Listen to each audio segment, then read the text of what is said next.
Hey everybody, welcome back to Northernlion Plays the Binding of Isaac AFTERBIRTH Plus. Random. It's doing me a good service today. This is a Magdalene run. She gets a speed upgrade pill, and our seed is WYKC7PVE. Why do radio stations always start with a W or a K? You know what? That seems like something I probably should have looked up in advance of the video and then talked about it, but I don't really have any. It's just sometimes it's what I would call like a bit carousel. I kind of like the D1 early that gives us all sorts of future potentiality we can deal with here. We can, for one actionable item on the first floor, we can create bombs and keys if we're lucky enough to get a couple of them. Like a penny is not worth duplicating. I'd rather save the charge. IMO. That's an old internet phrase. There's lots of internet phrases you might not be familiar with. IMO is intelligence modifier opulence. It means, you know, everybody knows what it means, and if you don't know what it means, just look it up. BRB is Bob Really Barker. It's like, how was today's Price is Right episode? And you go BRB, and you go Bob Really Barker. Yo, I got it. That's must-watch television. Yes, I know Bob Barker hasn't been on The Price is Right since the year 2007. I am a fool. Still addicted to you. And the poet laureate goes to. Should have duplicated that, dude. Can I talk about early 2000s hairstyles for a second? I've been watching, you know, a lot of true crime, as I mentioned, and sometimes when you watch true crime, it takes place in the past or they have archival footage. People that I thought looked so friggin' cool back in like the year 2003 look like freaking idiots. Not now. They've evolved with the times, but the archival footage, like the hairstyle. Look, I grew up. I came by it honestly. All right. What was the platonic ideal for beauty for a man when I was like 16 years old? It was a deep tan for sure. That is non-negotiable. And then like a white muscle shirt and a puka shell necklace. And then hair that looked like your head was like the top of a freaking pineapple. I know you're gonna say, haha, people were so stupid back then. You're right, but it'll happen to you too. To be honest, I don't know what high school seniors look like in the modern day. I spend most of my time inside. I don't leave the house between, you know, the hours when you might see a school bus or something like that. I have just imagine a lot of people flossing wearing Roy Purdy sunglasses, but I don't know if that's true or false. I will say, and you're not gonna believe me. Bro, when did you become a traitor to the cause? You're gonna look back on these videos of people yuling, and you're gonna be like, we were so dumb. Not necessarily because it has like health-related concerns, but because you thought it was cool. And I'm not saying this to be like a traitor to the younger generation. You're gonna be like, I can't believe we thought it was cool to be having a conversation and then mid-conversation take an enormous hit of vapor that smells like, you know, a cinnamon bun and then shoot it back out. I'm mentioning this specifically. I wanna touch upon two things. The first one is, you might be saying, bro, that's being pretty vapist. People for centuries have thought it was cool to be talking while smoking a cigar or, you know, smoking a pipe or something like that. Nah, nobody over a certain age thinks that's cool. Or nobody over a certain mental age thinks that's cool. I don't know. I'm being a little judgmental. But when I was in college, yeah, there were a couple of times we got cigars and we pretended to be men, you know? We got cigars and we smoked them badly on our, you know, the balcony of our student derelict house, and we were like, this is what it means to be a man. It's not. We thought we looked cool. We probably looked like kids wearing their dad's suit, you know? Didn't quite fit right. So it's not that I'm saying, oh, you know, yuling is stupid, takes an enormous hit of cigarette or something like that. But anyway, I'm reminded of it because last night I was watching this documentary on Netflix about people that were Hasidic Jews and then left the faith. And there was an 18-year-old kid, and, you know, I'm cognizant of the fact that this is punching down because this person is a decade younger than me. But he was talking about, like, how, you know, because he went to schools that were created and administrated by the church, he actually, like, he had, like, no basic math skills. His knowledge of English was very bad because they spoke Yiddish all the time and yada, yada, yada, yada. And it's, like, you know, very dramatic stuff. And then in between a couple of the admissions that he sends out there, he takes an incredibly large hit off of a Yule, which it might be called a jewel. It doesn't matter. It's not. It's a made-up word, and I'm not talking about by Shakespeare. And then he, after taking the hit, he turns to. Excuse me. Pardon me, good sir. He turns to the mirror that's right next to him and blows it into the mirror so he can see himself. You know, smoking. Sorry, vaping. My mistake. I'm not anti-vape. I'm just, you know, if you're vaping instead of smoking, I support it in a big way. For sure. If you're a non-smoker and you start vaping to look cool, I don't necessarily want to go this far, but it feels a little bit like me, someone who, you know, does not touch heroin, just being like, you know what, bro, maybe I'll just try methadone out. But I'll admit I might be ignorant. Again, I like to think of that Principal Skinner image from The Simpsons, where he goes, you know, is it me that's out of touch? No, it's the children who are wrong. But I want to add that sometimes the children, they're very wrong.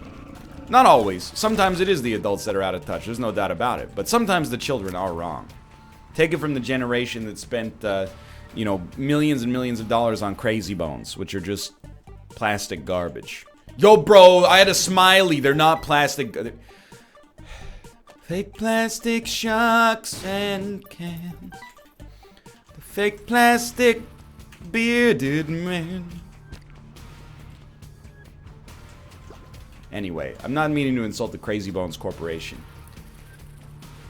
Regardless. I'm just saying, my generation, yeah, it was giving yourself melanoma. I didn't do it, by the way, because first off, I was too nervous or too anxious to ask my parents, like, hey, can I go tanning? But secondarily, maybe a little bit image unconscious, and I thought, like, one day if I showed up to school with a tan, people would be like, what are you doing, bro? You're 16 years old. And I'd be like, yeah. It's December in Ontario, bro. I just got back from the beach. Tanning is maybe even more so than the hairstyles. In 2005, 2004, every, like, popular girl in my high school, keep in mind I went to a very small high school, so we're talking about, like, you know, literally, like, under 20 girls. But anyway, they were all tanned, like, all the time. And that's I was reading an article actually about, like, the crunch or the recession that the tanning industry is in right now.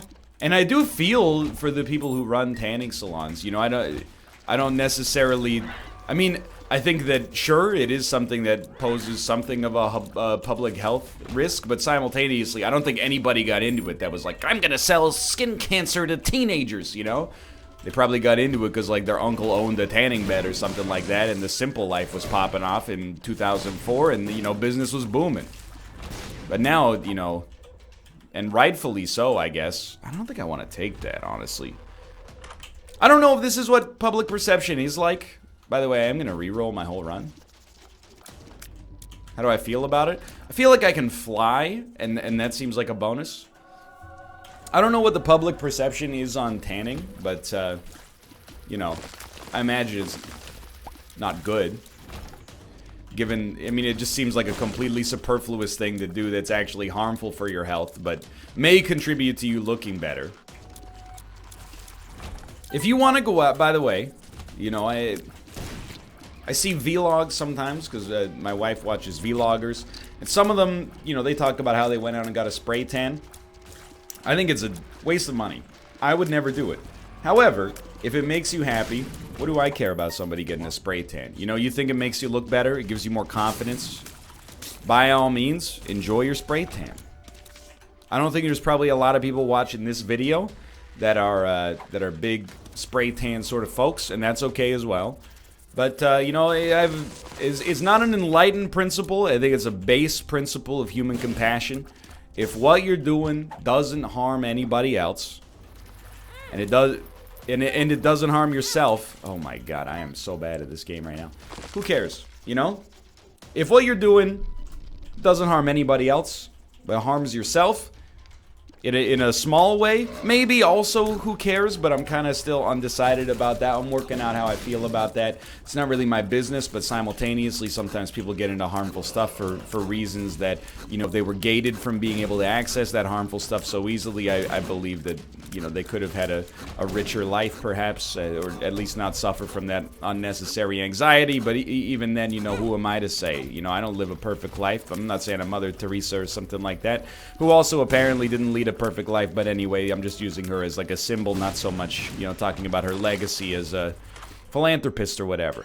But yeah, you know, I don't care if you, unless your spray tan facility pushed out my local comic book shop, I don't care, okay? You do you, and, you know, we'll meet up on the other side, I guess. But everybody does, I shouldn't say everybody, most people, I don't want to be here anymore because I'm worried I'm going to hit that bomb. Most people have, like, some level of vanity. I think that they, you know, something... Yo, that's pretty sweet. I mean, it's not amazing, but for free, it's pretty good. Most people have something that they do that, you know, is vain and costs them time. So who are we to judge, you know? Let me give you a good example. Shaving, you know? I'm not a vain person, but there are, you know, after, like... maybe like a week without shaving, I start to look at my face and I go, this looks like garbage, I'm gonna shave it off. Serves no health purpose to shave it off, but I just feel dirty going outside. I'm not saying beards can't look good, I'm just saying that my beard makes me feel bad. after I let it go a little bit too far. You know, if it works well on you, by all means, you know, I've seen it. Maybe not for me, maybe not right now. Maybe when I get a little bit more salt and pepper, which is well on way. On its way? Anyway. Can't get around.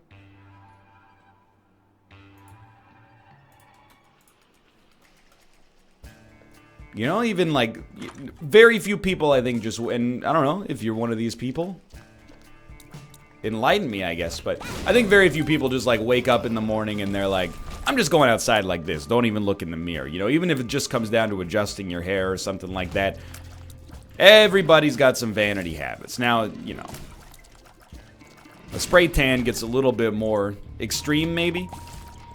You know, you start to get to the point where you're like, you know, you're spending a few $100s on it every now and then, and, you know, you got to keep it up, and you are literally going to a person, like an auto body shop, but for human beings. But hey, again, I mean, again, what do I care? But also, there's a little corollary to that, which is like, but I'll probably like, you know, if I find something about it amusing, I'll probably poke a little bit of fun at it.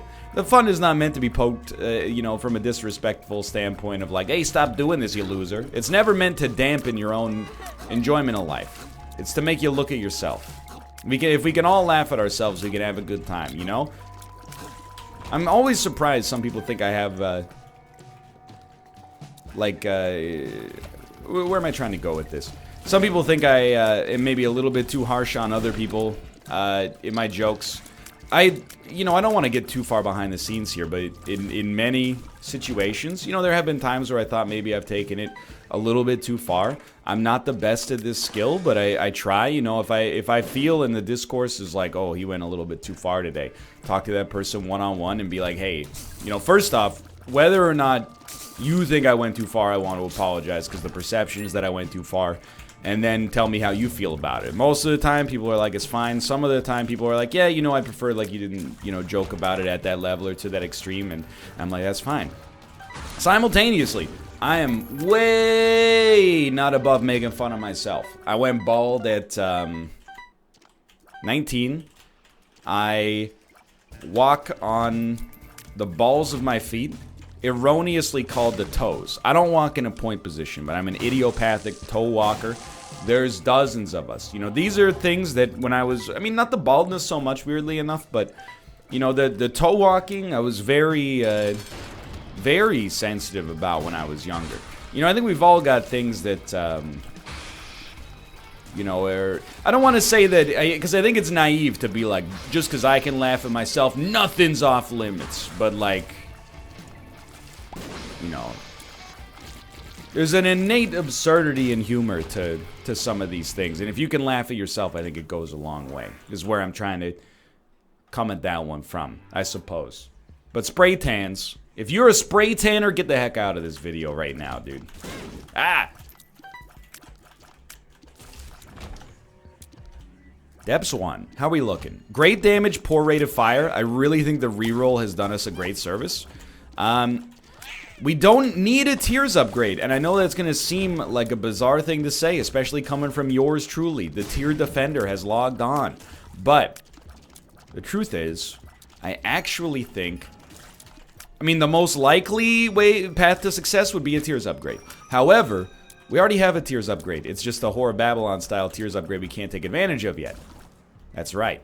If we can get deals with the devil that are meaningful and parlay those into a sustainable Dark Prince's crown, it's not amazing, but I think Dark Prince's crown is one of those items that, you know, when it first came out, a lot of people were like, this is trash. It's too expensive on a deal with the devil for a tiers upgrade that you can get from alternative sources.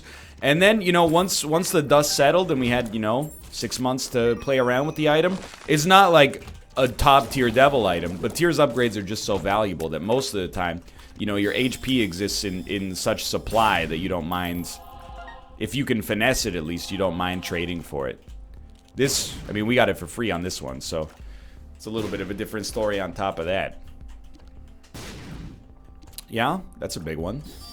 7 cent screw, what is this? My birthday, but also an incredible... The Great Recession? Okay, I don't know where I'm going with that. I took a dark joke and I made it darker than it should have been. And you know what? I'm going to go apologize. Let me apologize to the Great Recession of 2008. You know what's weird?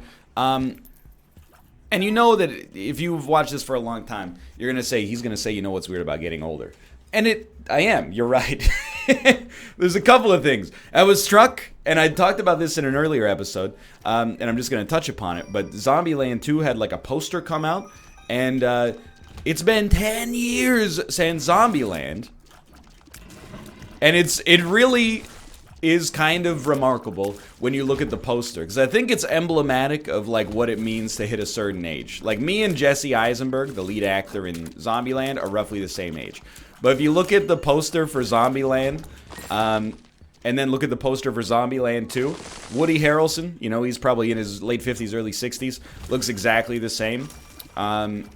Jesse Eisenberg looks a little bit older. Emma Stone looks a little bit older. Abigail Breslin has gone from being like a 13-year-old girl to a 23-year-old adult human being.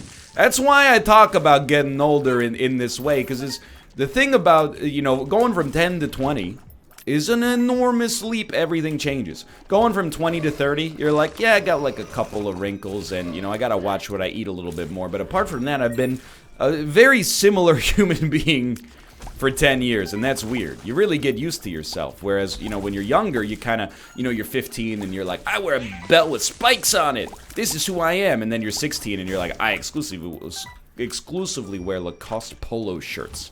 And then at age 17, you're like, I wear a long sleeve shirt and then a Billabong t-shirt on top of it. No, it's not a phase, Mom. Give me that puka shell necklace. Also, I love you. In spite of the fact that we're yelling, we have a good relationship with one another. Where is my... There it is. It's way out in the water, see it dealing. That is garbage. But at least we get... I mean, we have chaos, so things are going to be weird here, but... What I was thinking about, though, is I'm watching these, like, documentaries. And when you're watching a documentary and it takes place in an era that you weren't alive, I think it takes on, your suspension of disbelief is way higher. Like when I was a kid and there would be like a story on the news about a murder that took place in the 70s, you're like, wow, I guess that's just how things were back then. But now, you know, I'm watching a documentary, and some of the events in the documentary take place in like the mid-2000s, you know? These are years that I was, if not an adult, close, and definitely have like a rational working memory of. And there, you know, people will be like, that's just how it was back then. And I'm like, no, it wasn't. Are you crazy? Things were almost exactly the same in 2005 as they are right now. People were just a little bit more optimistic about Facebook, but apart from that, though, we're functionally living in the same kind of era. Like, when historians create eras, I really think that, you know, we're still kind of living in that post-2001 era. I don't know what's going to change. I don't know, maybe 2016 is changing and we haven't figured that out yet. But, you know, on a micro level, things have changed. But on a macro level, I still think we're kind of, like, dealing with the repercussions and the waves of stuff that happened back in the early 2000s, so... You ever wonder about that? Like, what our place in history is going to be? Because I'll tell you. I mean, I'm not going to tell you that I know. I'm just saying I'll tell you. If you look at decades, you know, looking back, not all decades from a cultural standpoint, all right, are created equal in historical purposes. You know, when you look back in hindsight, like if I ask you what's a more significant decade, the 1920s or the 1940s, I'll tell you, it's not that nothing important happened in the 1920s. I mean, Prohibition, the Great Depression, I mean, the rise of the flapper, you know? That's what you get there. But I'm figuring like 4 out of 5 people will probably say the 1940s. What do you have in the 1940s? Almost the entire Second World War, you know, the entire American involvement in the Second World War. Obviously, this is coming from a North American perspective. The dropping of the only nuclear weapons that have ever been dropped in Earth's history as an act of war. We're just going to go to the item room real quick. You know, the splitting up of Germany as a country, the start of the Cold War. You know, I'm not saying that it owned. I'm just saying, from a cultural standpoint, you know, you ever wonder, like, you think we're going to be part of one of those big years or one of those small years? Because, like, again, let me give you a slightly more recent example. What do you think is going to be more significant when historical audiences look back? The 1960s or the 1970s? I would hazard to guess that it's going to be the 1960s. You know, the hippie movement, free love, the rise of psychedelics, Beatlemania, stuff like that. What are the 1970s? Disco, the me generation. I'm not saying nothing else happened back then. You know, you got Jimmy Carter and the fuel shortages, but, you know, the Richard Nixon and Watergate and stuff like that. Maybe it's closer than I think. But for me, the 60s have always seemed like culturally more significant. And I think the 2000s will probably end up more significant than the 2010s. Like the 00 to 10 is going to be, I think, more significant than 10 to 19 or 1990 to 2000, but, you know, that's just because I wanted to reference that Gorilla song. I might be wrong. I'm not saying, you know, I'm not a Harvard political science professor. Obviously some, you know, truly surprising and culturally shocking things have happened over the past 10 years. There's no doubt about that. And I do think that this decade has a very unique flavor. Like, you know, the social media is so much more prevalent now than it was. Things, and, you know, some people will probably take issue with this, but things are more political than ever. There's more scrutiny on everything than ever, I think. And some of that is great, and some of that is not so great. But it definitely has become kind of the flavor of the decade, I would say, for sure. I don't know where I'm going with this. We're dangerously close to veering into real-world discussions. And that's always dangerous for me because I don't have any real-world opinions. You know, I do think that... And this is another thing people disagree with. I think it's a luxury to be apolitical. You know, I think that It's a little lazy to say, they're all crooks, so I'm not going to waste my, 1 hour voting once every X years, I would love to be apolitical, but I do have opinions about stuff, and I vote at the provincial and the municipal and the federal level, and I'm always happy to do so. I'm still at that age where I find voting kind of novel. I've only done it, I don't know, less than 10 times in my entire life, so it's still interesting to me. I would love to just... I want to live in, like, a digital woods. Like, that would be my ideal world, but... just live in the woods, but with, like, an incredible internet connection. I guess that's, like, super doable.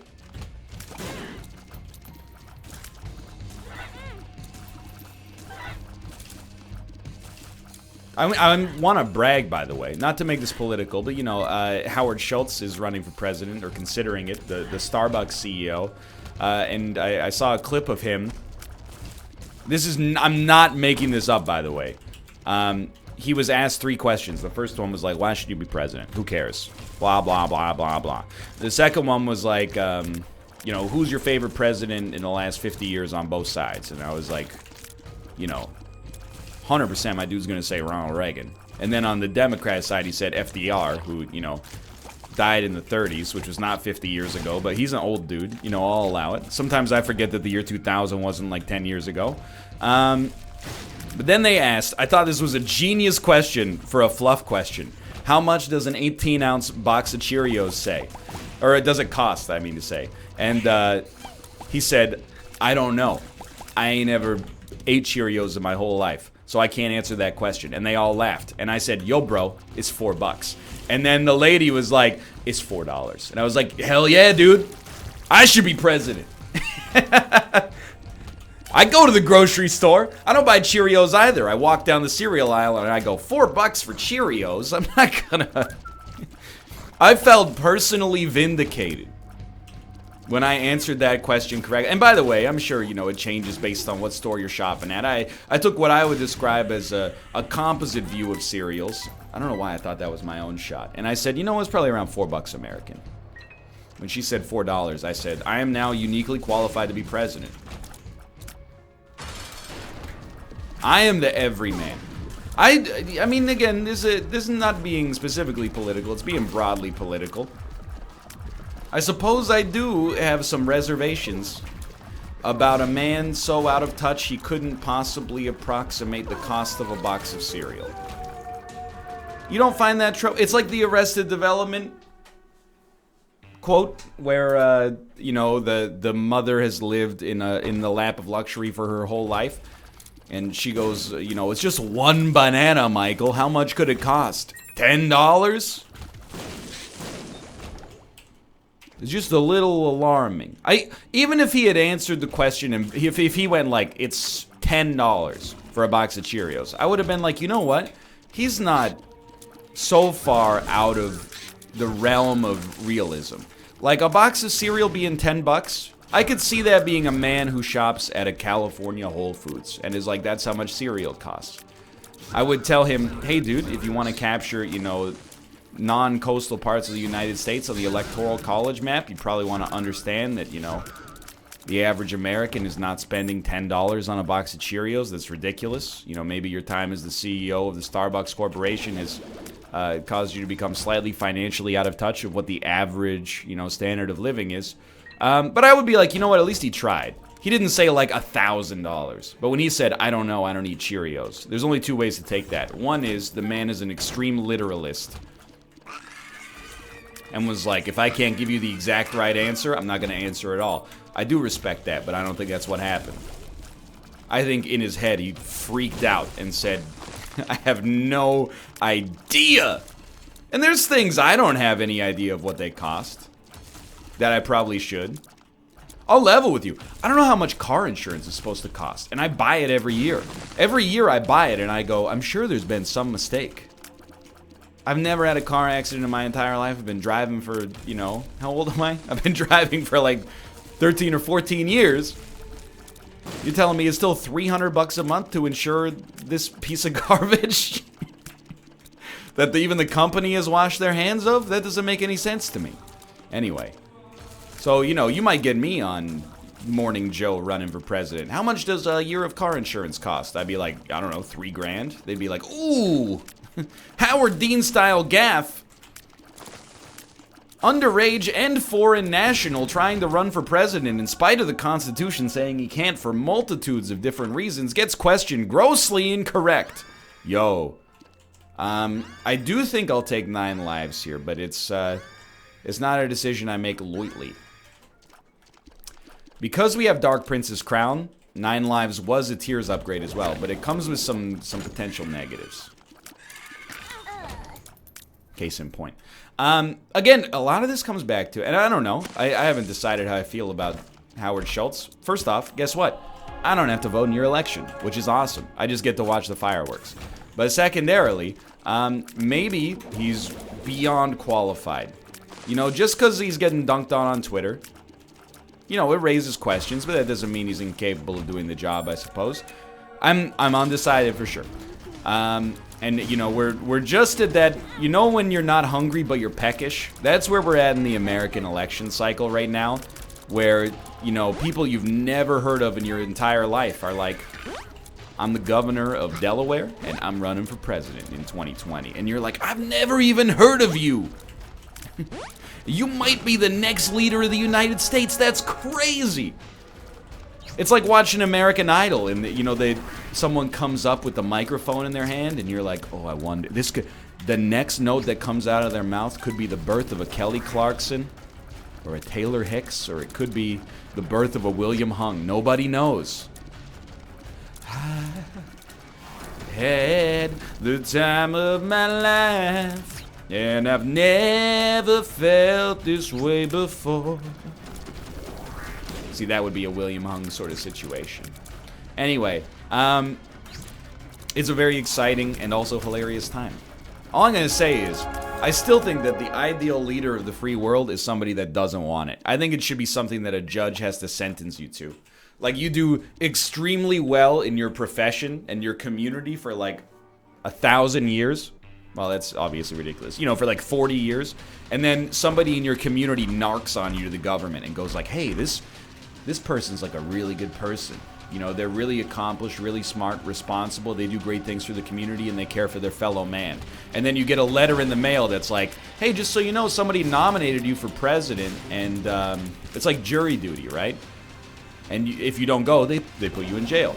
And then there's like a hearing. I'm not saying it should be a reality show, but there's like a hearing where people go and they, you know, you hear about these 12 saints from across the country, and you know, then they all work together to choose who they think the best person to represent the country would be. And I imagine them screaming. Imagine, no! I don't want this! I don't want the responsibility! It's too much! But that's the thing. I only trust people who don't want the job. And maybe that's my political compass. I'm uniquely interested in voting for candidates who would consider the job to be torturous, which might not be the right idea, but, and in fact, beyond not being the right idea, really just strikes me as a very juvenile way to look at any kind of public office. I mean, I'm sure there's people who are like, I could be making a bunch of money in the private sector, but, you know, I really think that I could help my fellow man by doing this job, so I'm going to take that mantle upon myself and do it. But by having this opinion, it makes me appear to be more enlightened, and that's very important to me, is not necessarily being smart or wise, but the appearance of such to a generation probably slightly younger than myself. Why just stand there? Well, you know what, it's a dad end anyway, but one Spirit Heart, we win this run. No Spirit Hearts, we probably still win this run. You're going to give me another 9 lives. Let's get absolutely ridiculous. It's Yum Heart. Okay, well, on the bright side, we still get to reroll 3 things with Per Throw. GB Bug. Bum Friends.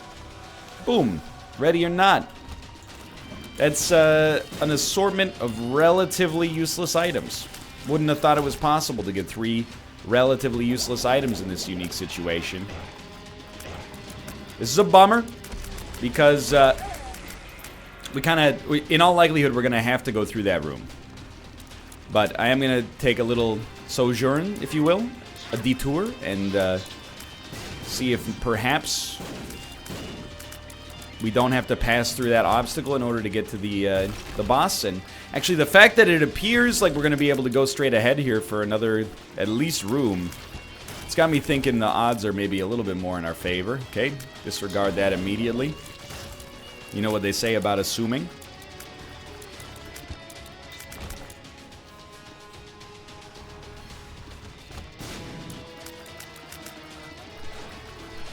Just be cool. Focus 1. These are the 2 rooms that are available for us right now are the most dangerous rooms available on the chest, in my opinion.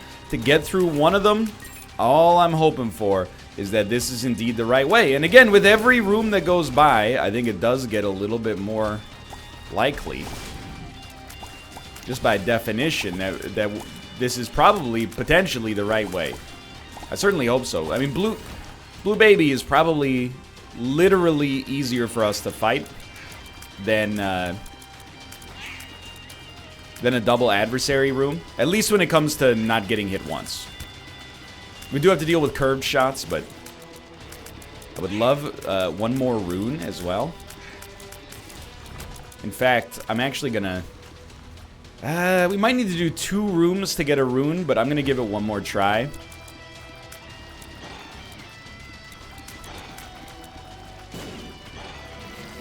Just want to see if maybe we luck out. Alright. An attempt was made. Let us... You know, I mean, this will be an accomplishment. This is not, by any stretch of the imagination, you know, an unconscionably difficult run for us to make it through. There were some pitfalls.